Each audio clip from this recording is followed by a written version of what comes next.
Hello, welcome to PODnas. This is a sports show with some Southern and Cajun flair. I'm Daniel Hawks. That's Jared Roser. We're going to talk real quick about the Pelican season because the NBA is here. We decided to do a quick Pelicans preview pod. I guess this is kind of a pod, a vid pod. Jared, how you doing today?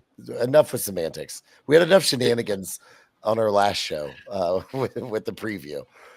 We could not shenanigan, Yeah, and I know you're excited to hop on and talk about this as much as we're in the throes of football season. You wanted to call this an emergency pod, even though we're It's not an recording it emergency. days in advance. But you're on your way to a wedding in like 40 minutes, as folks can tell by your attire. You're already ready to go and whatnot. You have your black and white. That's your tuxedo essentially. Well, But you're like, no, we got to talk Pels now. I just watched Zion run up and down the floor on some Aussies. Like, let's go. Undefeated. I can't help what I like, okay? It's not my fault. And you're not going to shame me, okay? Someone told me good morning, King, today, so I'm feeling really loosey-goosey, all right? Well, I got told I had pretty eyelashes today, and that has already That's already been, happened? Wow. effectively shat on by other friends since then. Yeah, I'll save my shatting until post emergency pod. Do you not have two? You don't have two cups today? No, I meant to. So we've only got this much time to talk about the Pels. Yeah, okay. I love that. Let's get into this Pelicans just preview real quick. Their over under on FanDuel is at 30.5 games.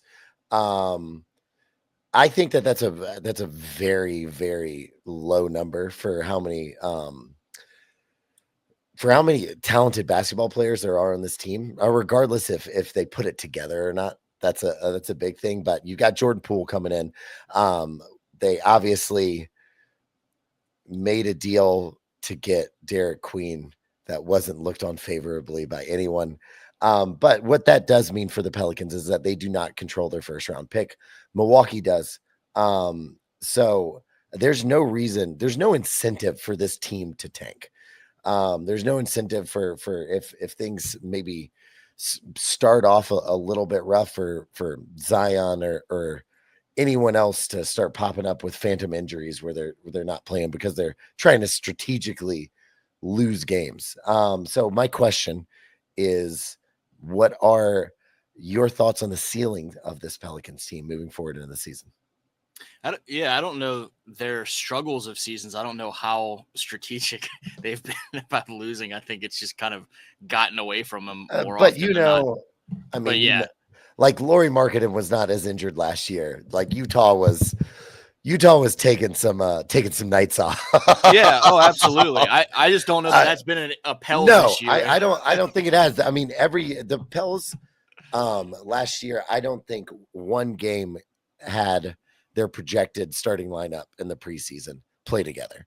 At least for a full 48 minutes. Like that didn't happen. So that really derailed that Pelican season. And it feels like this is just the swan song of the Pelicans of, hey, it's gonna be really good this year, and then it severely underwhelmed. So I'm ready to do it again, and that's why I wanted to do this today. So no doubt about it, I'm ready to be hurt again. And hopefully the Pels are not hurt. What this all boils down to. I think when you ask about the ceiling for this team, I think that they are most likely kind of a competing for a play-in spot, like competing to be a 9th or 10th team in the West, and that the variance there really comes down to health, and in particular Zion Williamson's health. And I was going to say games. Zion 40 games or 60 games. Is that what? Yeah, 100%. And where that would land them in the West, I would feel, obviously, and we've talked about this before, way differently if they were in the East. I would, instead of saying, okay, they'll be fighting for maybe the 9th spot, getting into the play-in tournament, I would say maybe they're competing for the, 5th or 6th spot in the East. But the West is just that good. And so when you start looking at what the standings are going to be, even the high-end Pels, you're already putting a few Western Conference teams locking in pretty effectively above them. And then those teams in the West add up pretty quickly. But I do, to your point, think the Pels have a lot of talent. I was far higher on them last year, obviously, before we both were. DeJounte Murray injury. And, we'll see. Kind of secondary to the health and Zion part is I want to see who Jordan Poole is now. There's been a lot of I was going to say, positive. I had a couple points I wanted to hit. One thing was, how is Jordan Poole going to be? Because he wasn't as bad as that Washington team was bad, but he did produce on that Washington team last year. I just think the man's a little cuckoo for Cocoa Puffs, and so you can't put too much ego into him because we've seen that ego inflate into Draymond Green punching him out of the Warriors. So, and that to me, so I liking the Warriors, I was extremely excited about the early trajectory of Jordan Poole coming up behind the Splash Brothers and everything and starting to play his role within that team. And then it just went off the rails. And then obviously the altercation happens with Draymond. And it just seemed like for about 2 years there that punch had just knocked all sense out of Jordan Poole. And he was goofy as all hell, was one of the least efficient basketball players, and just problematic jacking up threes, just like from a basketball didn't see sense. A three that he didn't like. on court wise was like one of the most problematic basketball players you could have in his first year with Washington, jacking up shots, turning the ball over. That there was a stat at one point where his unforced turnovers were just unreally off the charts, and it was just goofy nonsense. And so I think part of what we were talking about, the Pels' big picture, is almost this like how long am I going to believe that Zion Williamson will be healthy and play most of a season? How long am I going to believe the Pels are going to put this together before I finally bail on it? And similarly for me, I was so over Jordan Poole 2 years ago that last year I'm hesitant to buy into it as more than fool's gold. And we'll see, because again, all indications are that he's been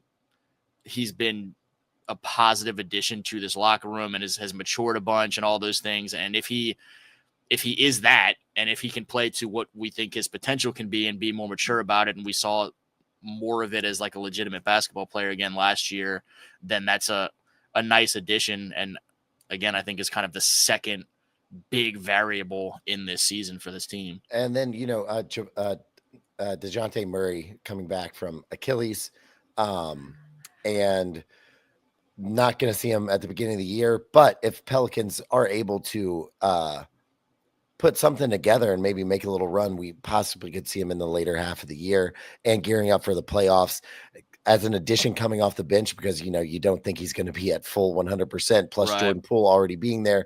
Jordan Hawkins, Jose Alvarado. It's just log jammed at that guard spot in New Orleans, in that point guard spot, especially.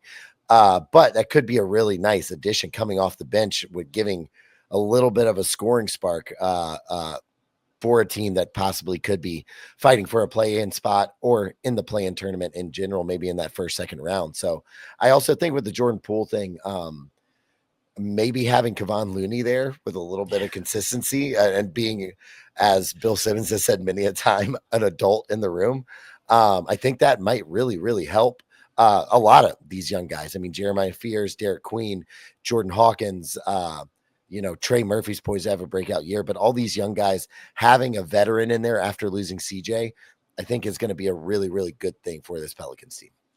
Yeah, I kind of like snapped back with the Looney addition, and that being kind of the book on that. I like Kevon Looney a ton, and I think he's going to be a nice addition to this team. But I guess at the time, after the Jordan Poole trade, all those things, and it didn't make a lot of sense. But being referenced as the adult in the room, I was just kind of ticked off about the Pels in general, and frustrated with the sense of why at this point, when Z's been in the league as long as he has, and honestly, like a lot of that core now has, a few years of seasoning under their belt. Why are we still in search of, can we find an adult to bring this together? But there's definitely a lot to be said for that, and it's not abnormal. I was just salty at the time that it all happened. Yeah, I mean, summer. Also, I think if any indications of skinny Zion are are true, maybe Zion has kind of turned that corner and is like, I'm really tired of losing. F this, and goes off and is, you know, the kind of player that the Pelicans drafted and the potential that they kind of hope for, because the potential that they hope for was a league changing, franchise altering player. Yeah. My other question, if Stay things go off the rail, wait, stay on the Zion thing for a the second, Zion. because he's another example of the What if dynamic I was of, like, I know, and then just went right on to the next yeah. question? Anyway, let's say No, let's hit on the Zion thing. So yeah, we're talking Pels, and we don't want to spend too much time with Zion Williamson. Let's get right past that. He's another example of what we were talking about a second ago, and I guess kind of mentioned it with the overall health, but the fool's gold dynamic of we've been like boy who cried wolf about Zion's health and him being in the best shape that he's been in a couple of other times, and so people are that much more hesitant to believe it. It's still in wait and see mode. It looks great so far, but like he hasn't looked this way coming into a season. yeah, sure. He's been like, I'm in the best shape of my life while he's shoving in etouffee to his mouth. Like, yeah, no, it's fine. Like big boudin ball just in his, like, I'm feeling great. He hasn't looked like skinny Zion. You know, like hoodie mellow, skinny Zion. That's where we are. And it is what it is. I haven't looked like skinny Jarrett in several years either. So. Yeah, but you weren't paid a max contract extension from an NBA franchise. So yeah, until you get that, I wouldn't expect you to really have the gumption to kind of get down to skinny Jarrett.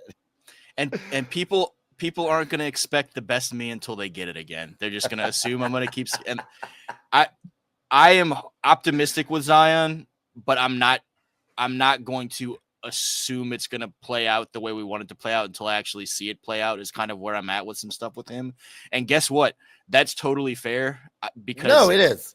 I saw Zion, some of his comments coming back into preseason mode and having kind of like snappy, people can say what they want, and if you don't believe us now, then don't come back later or whatever, like just kind of some sass to it, where you've done a lot of this to yourself with not being where you need to be physically to be the type of player that you can be and that you're paid to be, and all those things. And so I think that was kind of a goofy approach with some of it to start the new season. We'll see. Listen, I've never understood why people get so up in arms on the bandwagon. Join it. It's fun. When it's rolling, that's the best time to be on it. When you're by yourself, it does kind of suck, but hopefully that thing comes back around. All right. I'm still waiting on my Rashad McCants bandwagon to come back around, but I don't think it's going to happen. No. Oh, but I'll never jump off. All right. No. Yeah. I won't sell my stock. If I was looking for new Tar Heels jerseys, Rashad would be like one of my top like 3 to 5. Probably. I don't have the McCants on the back. I don't have the McCants on the back, but I do have a 32 North Carolina jersey I bought during the Rashad McCants era. Nice. Now, with Zion, if these issues do, I want to switch gears just a little bit. If issues do pop up with this team in general, how hot is Willie Green's seat? Yeah, man. I mean, we've seen. Willie Green a lot. I'm a Willie Green apologist, but it does feel like every year they have slightly underperformed. Even sometimes when they've been at full health, like there was a stretch last year or 2 years, but maybe it was 2 years before, where it just felt like every game they'd get up, lose a lead, and lose. And so there's like an execution kind of question that I have about Willie Green kind of leading this team. And I'm wondering, does that kind of echo within the Pelicans organization, and does this seat kind of get hotter if this team cannot kind of produce this year? We're in a time where there are really good teams firing coaches pretty quickly. We talked about some of them at the end of last season. Changes. We're watching Denver make a change when they were whatever seed in the West at that point, and all those things. And so while I think other than Stan Van Gundy, the Pels and the entire New Orleans professional scene has been a little bit more slow to act in situations like that than maybe some of their counterparts around their respective leagues, that we're in a time where those fuses to make a move are pretty short. And this is a team that has felt like it's underperformed in a lot of ways for a couple of years.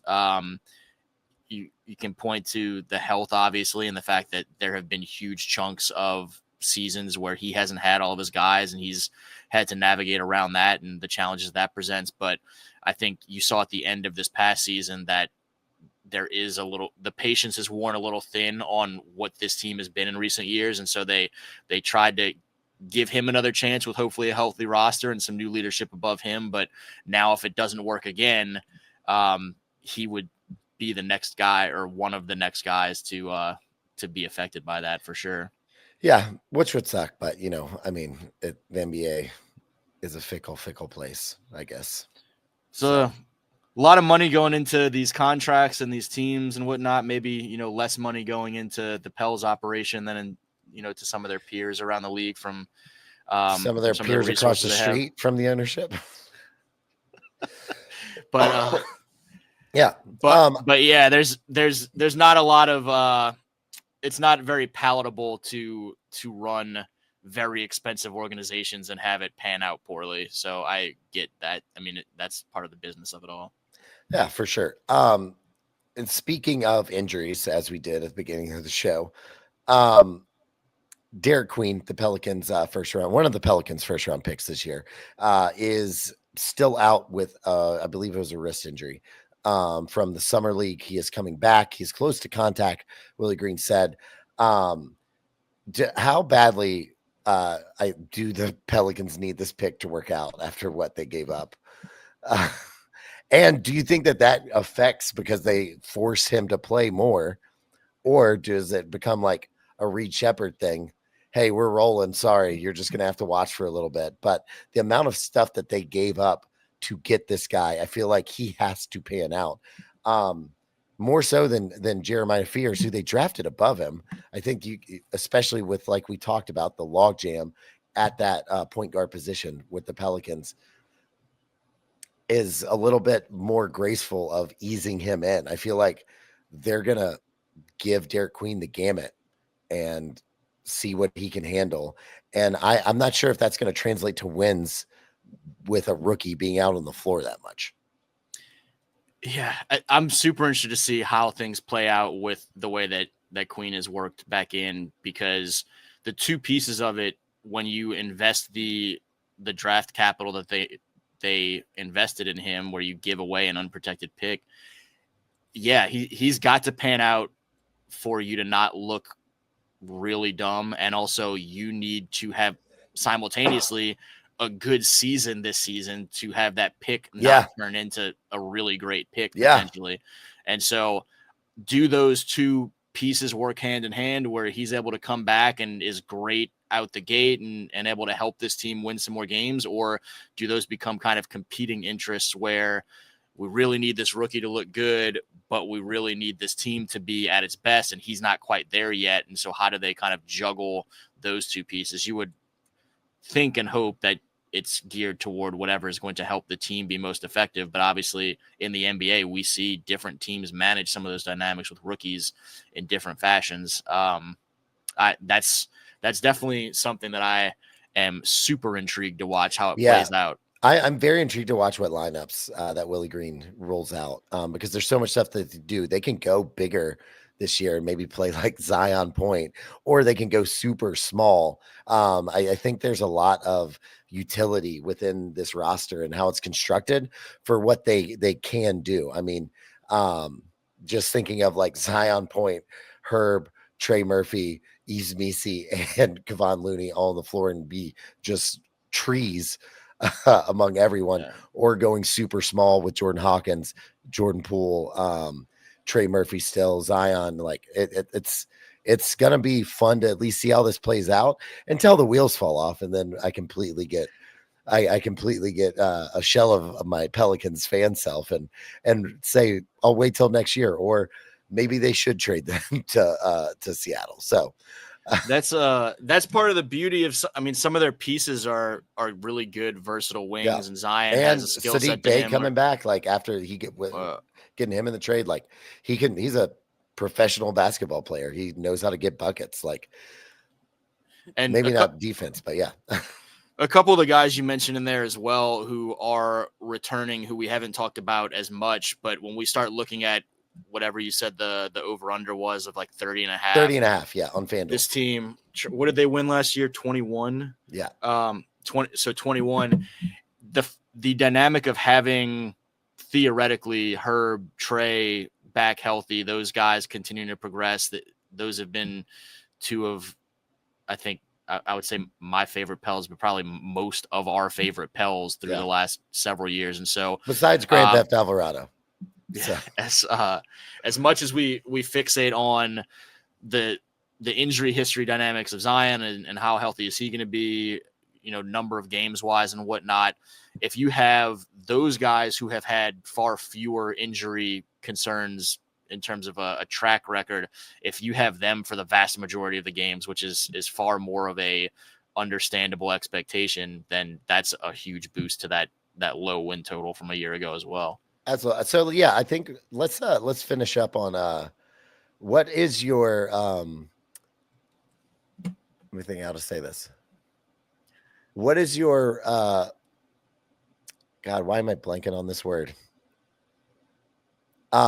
What do you expect the Pelicans total to be? What do you if you're your optimistic self, where do you expect the Pelicans to finish this season, wins wise? And you can go like over under. Like, so if this is 30 and a half, are you going to go over? And then if you're going to go over, what do you think that win total will be? If you're going to go under, what do you think the win total will be?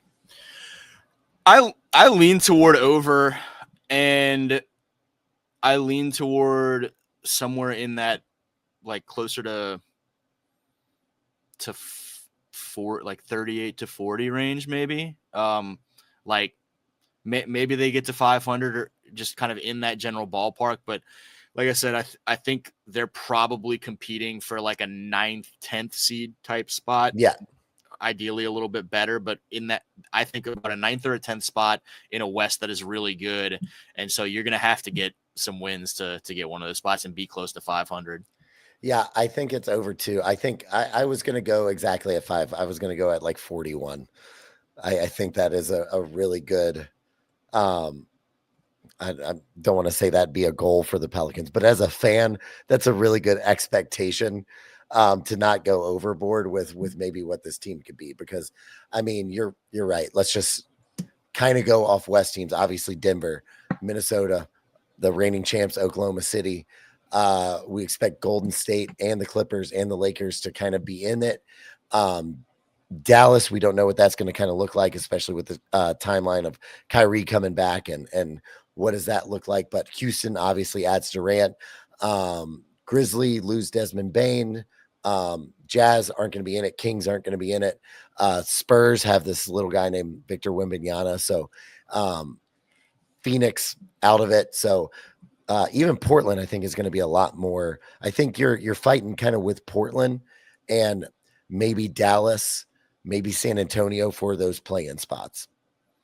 Yeah, I mean that's fair. I'm pretty high on San Antonio. I'll be pretty high on Dallas. Very similarly, how healthy is AD? When does Kyrie come back? What does that look like? So a lot of their situation mirrors a lot of the Pels situation in those ways. I just really hope like the basketball gods bring karma upon Dallas, and they have. I hope no one gets injured. I don't want that, but I hope they can't put it together this year, and then they can do whatever they want next year. But them getting the #1 overall pick and getting Cooper Flag still really pisses me off. Yeah, after trading away Luka. Oh, anyway. That was absurd. But a lot of those other teams you mentioned, I mean, OKC, Denver, Minnesota, Houston, I think are all locks as high end playoff team. Lakers, you expect to be in there. We'll see. I don't know what the hell is going on with the Clippers right right now. Obviously, like we saw them look as good as anyone almost, other than OKC maybe in stretches last year, and then we saw the wheels fall off of them at times, particularly in the playoffs. And now they've got this tree investment scandal situation going on. What are you telling me that James Harden in the playoffs didn't show up? What? That's wild to me. I would never have thought that. I would never have thought that he would do that again. Golden State, I mean, again, they're getting older. We'll see what plays out for them health wise, but they were great in the second half of last season. I'm really interested to see Kuminga and if they'll actually integrate him a little more after giving him that restricted free agency money, or if he's on the way out of there and is a piece to kind of bring in some stuff to help Steph, Jimmy, and Draymond get one more ring, or Jimmy get a ring, Steph, Draymond get one more. Yeah.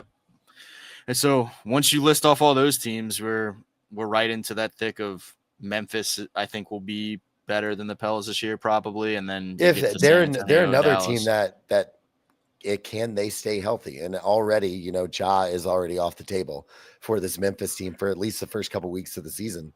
And I think the Trailblazers are going to be a really much improved team, the way Danny Avia came on last year, and Scoot had his flashes, maybe takes another step this year. But I think they're a team. And they have Yang, obviously. Oh yeah, of course. I was gonna say they've got some adults in their room as well now, but they also have the young Yang. The young Yang. On Yang. I was gonna say, I think, and this, we could get out of here on this, but I think the Pelicans, like after that playoff appearance against the Suns, it felt a lot to me like Lindsey Bluth getting a job interview or getting a job. She gets it. She's all excited. She goes out to parties. She's like, "We're here, yeah!" And then gets so drunk that she sleeps through the audition the next day. That's what I felt like the Pelicans have been for the last 2 or 3 years. It's like so much potential and then potential wasted. So, meanwhile, that Phoenix Suns team doing great. Yeah, they're Job. Throwing the dead dove into the ocean. So, that's all I think we got for you today for this Pelicans preview. Appreciate you spending your time with us. That's Jarrett Roser. Do you have anything to get out before I get out of here? No, mazel tov to Jordan and Erica. Hope it's a great ceremony. You guys have a great weekend up there in Chicago without me celebrating. I mean, we will. I'll send you a video later. So nice. We will. Yeah, it'll be great. That's all we got for you. Thanks for listening. Find us on socials, LA versus all y'all on Twitter and Instagram, PODnas_LA on Instagram. Go to the website, LouisianaVersusAllYall.com. It's really great. Will there be any Pelican stuff up there? Are you going to put this episode up? Are you going to put a full breakdown of everything Pelicans on the website? Is it going to take over everything? Man, I was waiting to see how long that was going to go before you your stuff out. I thought about going for an extra 5 seconds, but I was getting a little winded. So this will be on there with a little post put together with just some basic facts. I'm too swamped right now in the thick of football season to go all out and go do a whole lot of basketball, but there will be some of the basics along with this episode. Yeah. And catch out our preview show at the end of the week for week 9 of college football. It's going to be great. Happy NBA. And YouTubers, like, share, comment. That helps out a bunch. That's all we got for today.